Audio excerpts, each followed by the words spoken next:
Hi everybody, welcome back. So here's number 10 for our art journals for our soul. If you've watched the previous ones, you'll know that everything you've learned has brought us to this point. I already had the stencil and the modeling paste onto the page, and I lost that video to show you. So I did a little side video here to show you what you missed. So you take your stencil. This is from Joggles. I don't know the name of it, so that's the best I can tell you. It's from Joggles. And you don't have to use the whole stencil. You just pick the part that you want to use for your page. Get some modeling paste out, and you can use a card, a spatula, anything straight-edged to spread it out. And hold it down very, very firmly and spread, flattening it down and spreading outward. If you miss a spot, if you go over the edge, just wipe it with your fingers. So here we go. This one's dry. I did it before that video, and the whole page is dry now and ready to go. The whole point of putting matte medium down is so that we can put water on it now and paint, and it won't go through to the paper and make it bubble or get absorbed into the paper. So it gives a good surface for all the fun we're going to do next. And as you know by now, I like to use high flow acrylics. Maybe in my future videos I'll show other ones, but for now, this is what I've got, and this is what I've been training you on. This one's my Indian gold, my Indian yellow, and it's almost out, so I added water to the bottle, and it made it quite transparent. So it's looking more like a lemon yellow, but that's okay. Again, I'm just showing you technique. When you spread a lot of water on the page, you don't have to put much down, and the whole fun of doing a layer of stencil with modeling paste and then matte medium is that you've got crevices and places and relief from that stencil so that you can watch the fun of how the paint spreads in and around the relief of that pattern. This is the joy.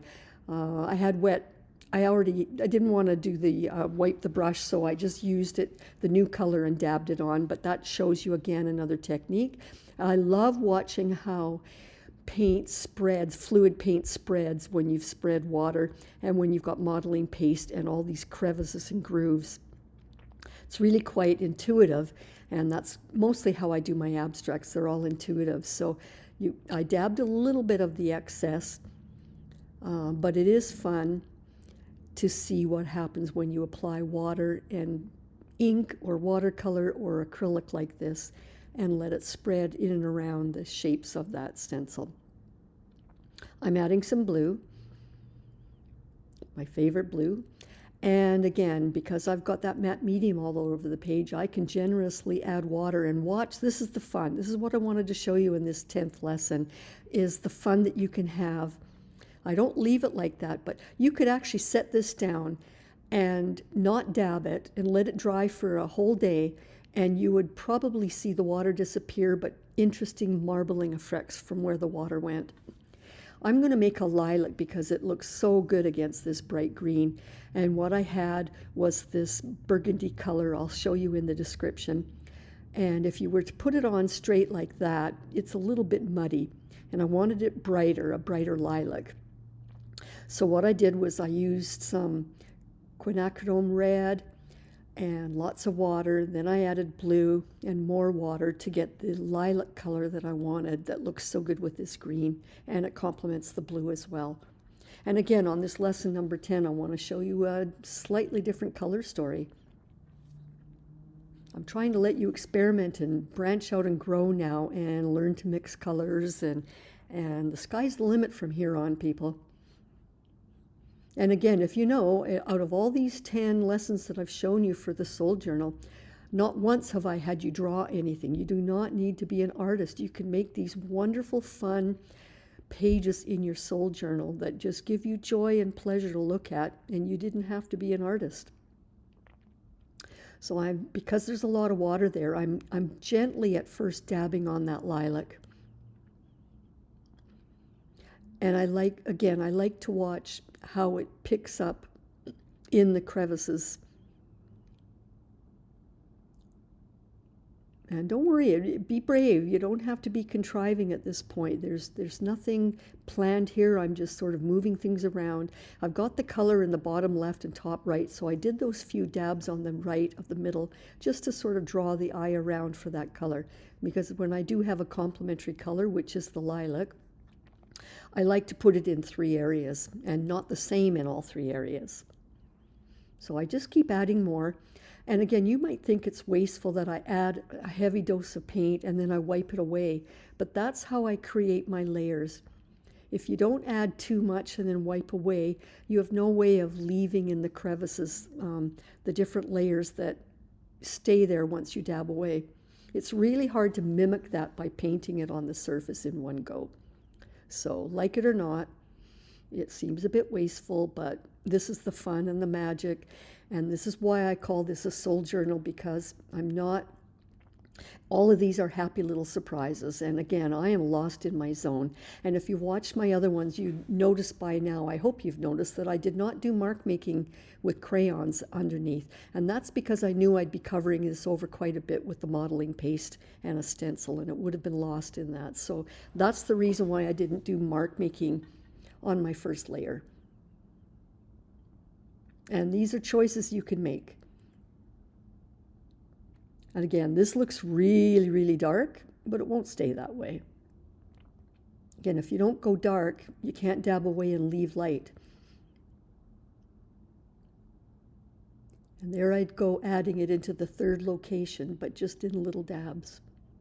See how it's going into the crevices of the stenciled pattern.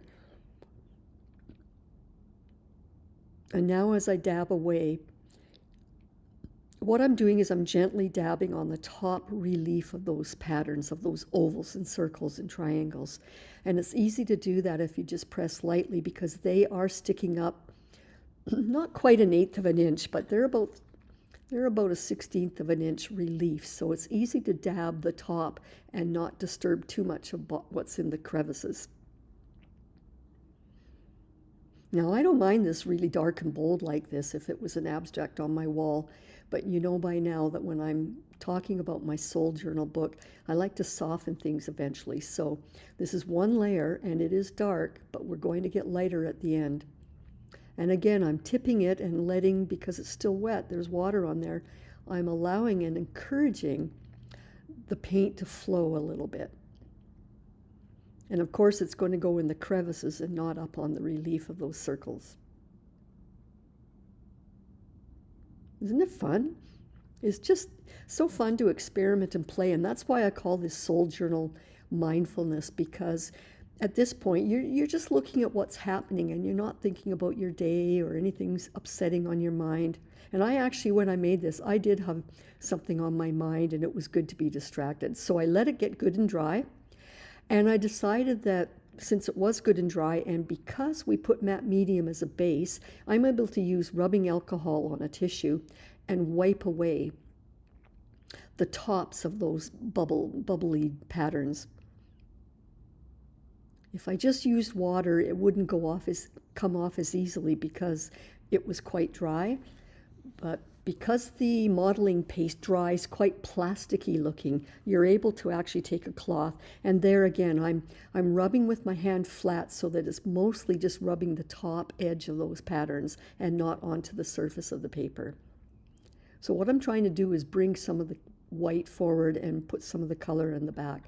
And it actually, if you notice too, what happens is it leaves the dark color around the outline of each of those ovals, and that's kind of cool. Looks almost like I drew them, but that's just what's been revealed. And these are one of the, like I say, the happy incidences. I wanted it to be a little muted up there, a little more muted, and I wanted some of the white to disappear up the top, so that's why I added more rubbing alcohol. And I'm rubbing quite hard. You couldn't do that if it wasn't dry. And now I would like to bring more of brightness to this page. So I'm using my pre-mixed color of the same green mixed with white that I had in a container. And it's quite opaque, as you can see, because I added it to opaque white. But it's quite fluid. So anyway, I'm painting that all around, being a little more generous than I needed to be, but I will be dabbing that back. And where where I'm going over the stenciled pattern, I'm pressing a little lighter.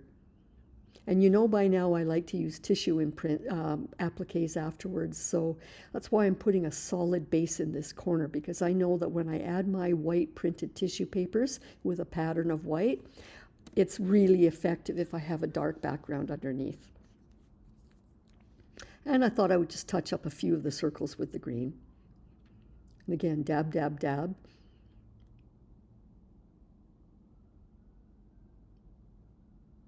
You have to be brave and you have to be patient and you have to be trusting that, you know, if it works out, great. If it doesn't, no big deal. It's just paper. Or you can paint over. So you may not like it at this stage, but don't worry. It's going to change. When I first started doing abstracts, I was very nervous to make bold moves like this. But once I realized the benefit and the surprises and the fun I got from it, I got braver and braver each time. And again, it's not about turning you into an artist. It's about letting you get lost in the moment. This is mindfulness. This is just as effective as meditating as far as I'm concerned. So I've got the same situation there. I had my transparent blue from the top corner there, which is transparent. I added it to opaque white and made in a separate container a lighter blue. Now this looks like a complete mess, but please be brave, people. Just go for it. Sometimes you have to be brave. This looks horrible right now. I would never think that this was going to turn into anything, but I'm just trusting in the moment that things will work out. And besides, also I know that this is thick, and I'm going to spray water over it and let it settle. And as you can see, once I add water, it spreads it around a little bit. And the result is going to be very much like marble, if, for lack of a better way to describe it. It's almost like marbling. And you couldn't get that effect by painting it on. You have to do this stage where you paint on and then wet and then dab away. And watch again how that runs a little bit. Now in this case, I'm not blow drying because that would spread that wet paint around more. I want it to stay wet exactly where it is and let it dry. So when you look up close, you can see that there was water that evaporated and it left a little bit of color behind. It's just a really wonderful technique. And you know I like my tissue prints. These I did on another session. I've got in the description links to how to do that. This bottom area here and up there needs some white, and it needs a pattern. So I've brought a whole bunch of different ones out. I've purposely pulled out the ones that are subtle because I don't want to have a bold. If you see my first few art journal sessions, they were very bold prints. I want these to just be very subtle white patterns, if you will, and very distressed looking. So I brought all the ones from my box that fit that description, and I'm just showing you, rather than show you a bingo, the one that I picked, I'd rather show you my thought process and the ones I'm looking at and thinking about. If you like this video, please give me a like and a subscribe, and it helps encourage me to do more. Here's one that works. Almost all of these that I've got here will work. That's why I've set them aside on the left. This one I just adore. It's a honeycomb pattern. Almost gets lost in that area though. It will work, but I prefer it. I prefer it up there. Look how bold that is. It's bold, but because the pattern is in such thin white lines, it makes it bold, but it also makes it subtle. And you've got to remember too, we've got that pattern that we put with a stencil and modeling paste, all those bubbly ovals. And if I was to cover them with something really busy, then I'm competing with that pattern, and there'll be no point in doing that in the first place. So I want to keep the integrity of what we added with modeling paste and have these just complement it. So I just keep looking for something in that bottom right corner that will work. And you notice I keep tearing away because I do not want any of the tissue. Normally I'm not shy to put tissue all over a lot of the page, but I don't want to color to the relief of that modeling paste pattern. So whatever I end up deciding here, see each one of these, all of those will work. Every single one of them works. And that's why I've allowed you to see all of these choices, because you can decide yourself. I like this one because there's quite a bit of white in the bottom corner that disappears into more subtle towards the middle. This one works as well. But again, I would have to tear that away so it doesn't touch that circle that's in relief. So when I've settled on one that I think I might use, I like to cut the edge fairly straight so that I don't have so much extending over the edge of the paper that I have to cut out later. And there again, I tear away where I don't want it to go over the modeling paste relief. And that works, but you know, it was too white. It was beginning to be too white towards the middle. I prefer this. And actually, if I was to take that whole page and leave it on the page, that would have been nice. But again, it would fight with that pattern there.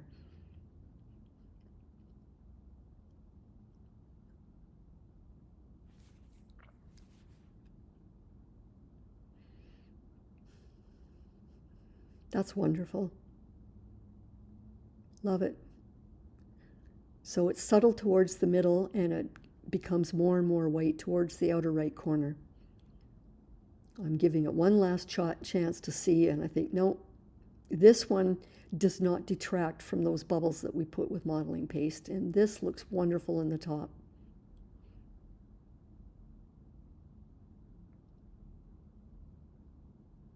And it softens the look of that dark purple and becomes a little lighter, more lilac. Again, I thought I'd give that one more look, but nope. I'm not loving it.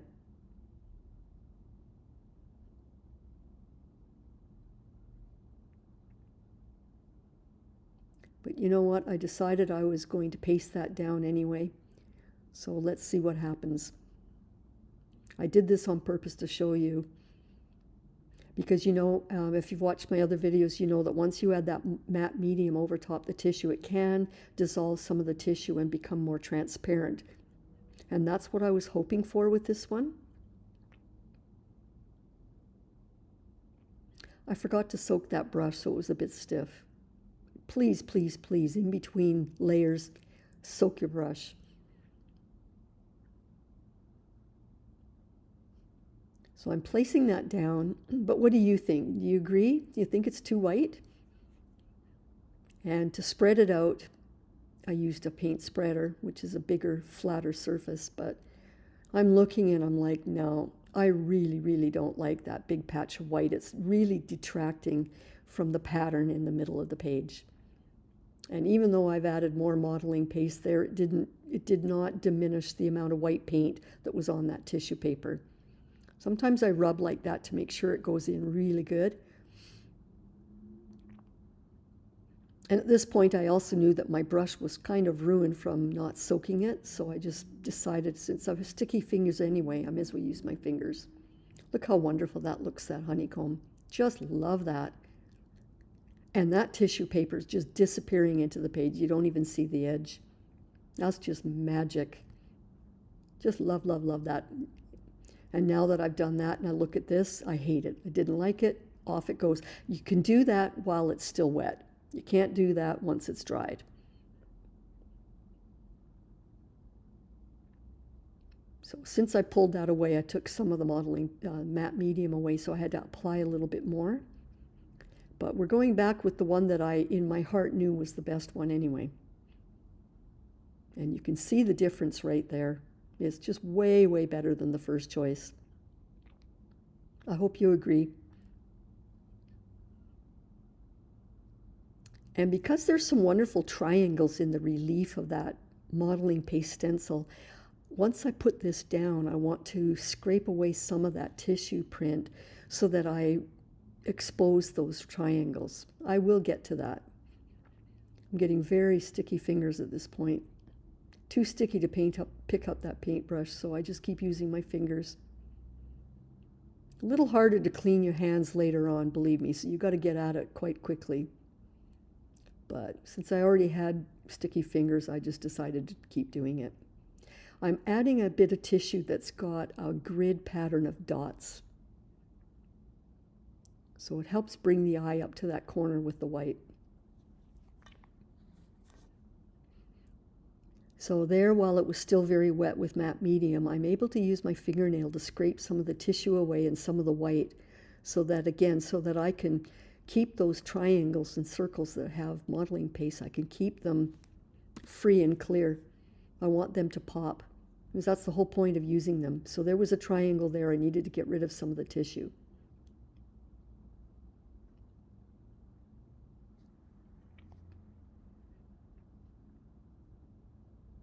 Sticky mess.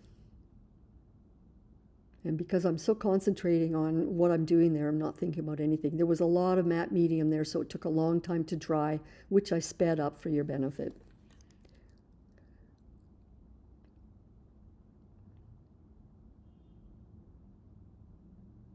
As I do all these stages from this point in, I keep an eye on the balance of my page.